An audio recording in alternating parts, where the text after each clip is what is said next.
Hey guys, welcome back to Recap-kun. Today, I will tell you about the anime called Jujutsu Kaisen Zero. Spoilers ahead, watch out and take care. Remember to give this video a like and subscribe to the channel. The story begins with Yuta Okatsu, a timid young man who is cursed by the spirit of his childhood friend, Rika.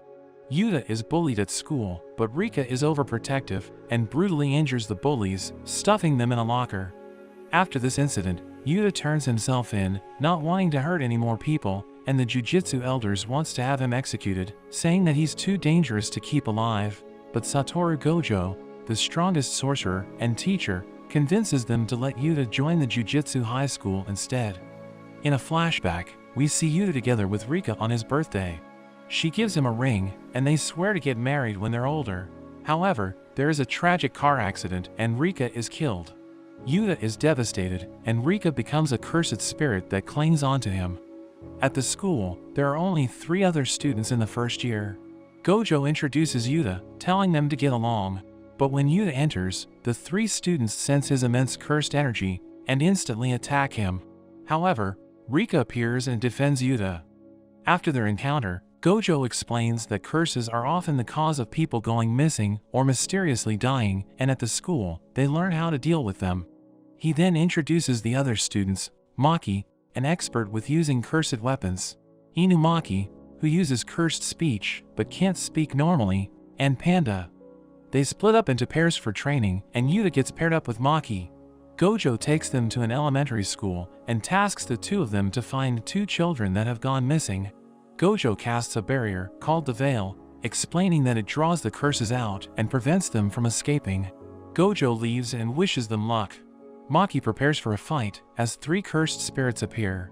Yuta panics, but Maki is able to cut through them all with a single attack. They continue inside the school, and Yuta follows behind Maki. He asks if she is scared, as he nervously looks around. Unimpressed with him, Maki asks what grade he is, explaining that sorcerers are ranked from grade 1 to grade 4. Yuta has no idea of his rank, so Maki asks to see his ID card. She finds out that he is ranked as a special grade, which is a grade even higher than grade 1. Suddenly an enormous curse appears, and the school is shattered. Yuta and Maki are thrown up in the sky. Maki tries to attack, but loses her weapon, and they both get swallowed. In the stomach of the beast, they find the 2 missing kids. However, their bodies aren't resistant to curses like Yuta's, and Maki is susceptible as well. She asks why Yuta became a sorcerer, and he looks deep within himself and says that he wants to deserve to stay alive. Determined to prove his worth, he puts on Rika's ring and calls upon her power. Rika bursts out in her full form and crushes the curse. She goes on a rampage as Yuta carries everyone out to safety. Following this, Gojo gives Yuta a sword. He teaches him a method to imbue the sword with cursed energy and slowly break Rika's curse. Over the next few months, Yuta trains with Maki, learning how to fight with a sword. He learns quickly and is soon able to keep up with her. Gojo arrives and tells Inumaki that he's been requested for a mission. It's an easy mission he can handle himself, but Gojo tells Yuta to go along for more experience. Yuta is intimidated by Inumaki because he still can't understand him. They're sent to a shopping district, and as the mission is being explained, Inumaki disappears to go shopping and picks up some throat medicine. The veil is drawn and the 2 enter. As they explore the area, they come across a huge swarm of low-level curses. Yuta is shocked by how many there are, but Inumaki approaches. He uses his cursed speech technique and commands them all to explode. Yuta is amazed at the technique, but it takes a toll on Inumaki's voice. They make it back to the entrance, but they can't dispel the barrier. Another curse appears behind them, attacking with a beam of light. Inumaki counterattacks, twisting the monster's arm, but it's not enough. They are forced to run, and Inumaki drops his medicine. They assess the situation, and Inumaki plans to fight alone. Realizing that Inumaki was trying to protect him, Yuta is determined to fight. Yuta imbues his blade with energy and rushes at the curse, dodging the beams of light. He gets close and manages to land a hit, but it's not enough. He slides under the curse, grabbing the medicine and throws it to Inumaki. He drinks the medicine and is able to use his power, commanding the curse to be crushed. As Yuta and Inumaki leave, a man watches them from a distance. He found Yuta's ID card and was disappointed he didn't get to see Rika. Soon after, Gojo arrives to investigate the scene. He detects a certain energy and is drawn to the spot where the man was watching from. He confirms that it was Geto Suguru, a special grade sorcerer that was banished from the school for killing over 100 people with his curse. Meanwhile, Suguru helps a woman that is suffering from a curse. He is able to absorb the curse and free the woman. They're thankful for his help, but when they leave, his attitude changes and he calls them monkeys, looking down on people that aren't sorcerers. He meets with his most trusted allies and tells them it's time they created a world for sorcerers, but first they need to destroy the existing order of the Jujutsu world. Suguru invades the school grounds on a giant pelican. He quickly greets Yuta and compliments his power. He invites Yuta to join in his cause of wiping all non-sorcerers out, but Gojo and a number of other sorcerers arrive. Suguru uses the opportunity to declare war, announcing that on December 24th, he will attack both Tokyo and Kyoto, unleashing 1,000 cursed spirits on each city to murder all non-sorcerers. He invites them to try to stop him. Gojo tries to stop him from leaving, but Suguru summons a number of cursed spirits, threatening Yuta and the others. Suguru flies away, and following this, the Jujutsu sorcerers hold a meeting about him. He has the power to freely absorb and manipulate curses, and has been collecting curses through his followers while posing as a religious group. Even with 2,000 spirits, Gojo finds it strange for Suguru to start a war he can't win. Suguru reveals his real plan.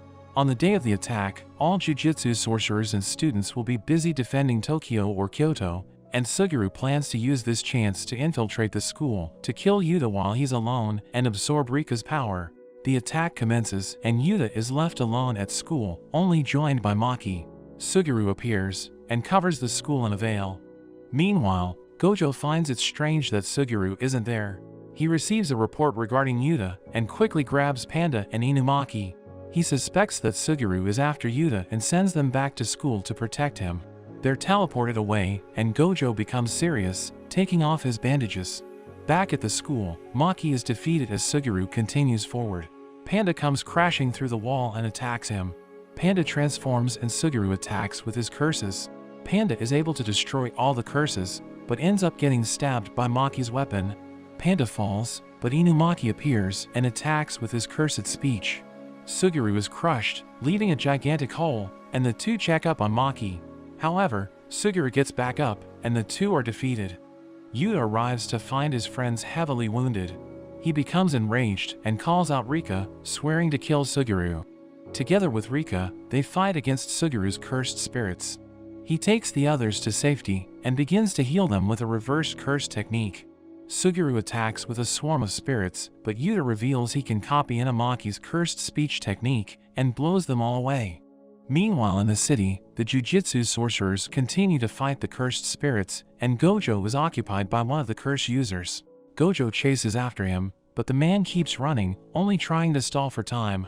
Suguru changes up his attack, taking out his weapon to fight with his own hands. Despite attacking at the same time, Suguru is able to handle Yuta and Rika's attacks. But Yuta catches him off guard when he shatters his sword and lands an explosive punch on Suguru's face. Suguru gets back up and decides it's time to finish things off. He summons his most powerful special grade cursed spirit and combines his remaining 4,000 cursed spirits into a single attack. As a last resort, Yuta gives his heart to Rika and promises to spend his life with her no matter what. This removes her limits and unlocks her full powers. She charges up her energy, and the two attacks collide, causing an enormous explosion. Suguru is heavily wounded and forced to retreat, but runs into Gojo. They share some final moments and reminisce about when they used to be best friends. Yuta wakes up, surprised he is still alive, and prepares to give himself to Rika. However, she turns back to her human form, and Gojo explains that Rika didn't curse him, rather, it was Yuta that accidentally cursed her to stay by his side, unable to accept her death. Yuta cries, learning he was the one that cursed her, but Rika thanks him for their time together and tells him to live a full life, passing peacefully into the afterlife. After this, Yuta continues on as a Jujutsu sorcerer, together with his new friends, and still wears Rika's engagement ring. And that's the end of this video. Remember to give this video a like and subscribe to the channel. Thanks for watching, and I'll see you next time.